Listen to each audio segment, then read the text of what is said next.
Hey everyone! In this video, I'm going to quickly show you how to create beautiful timelines inside Elementor using the Timeline Widget for Elementor plugin.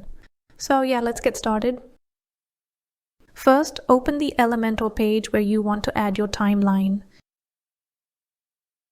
Once you're inside the Elementor editor, head over to the widget panel and simply search for timeline. You'll see the story timeline widget. Just drag and drop it onto your page, and there you go. The default timeline structure will appear automatically.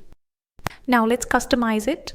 Using the timeline stories section, you can manage the content for each story in your timeline.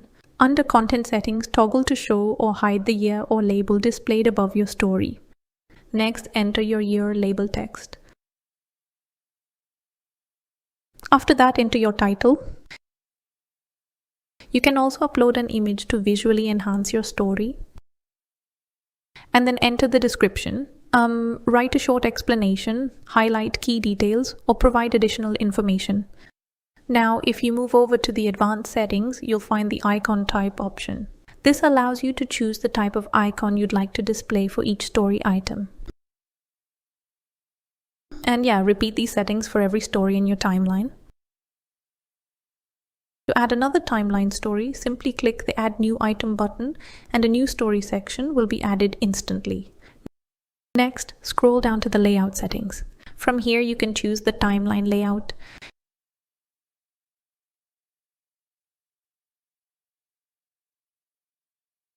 You can also adjust the icon or label's position to control where the icons and labels appear within the timeline.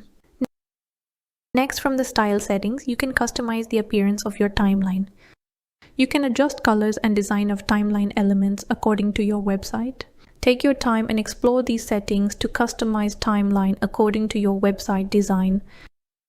So once you are done, simply click Publish or Update. And that's it. Your timeline is now ready to showcase your story, company history, product roadmap, milestones, or any important events. So if you found this tutorial helpful, then yeah, don't forget to like the video and subscribe to the channel for more WordPress tutorials like this.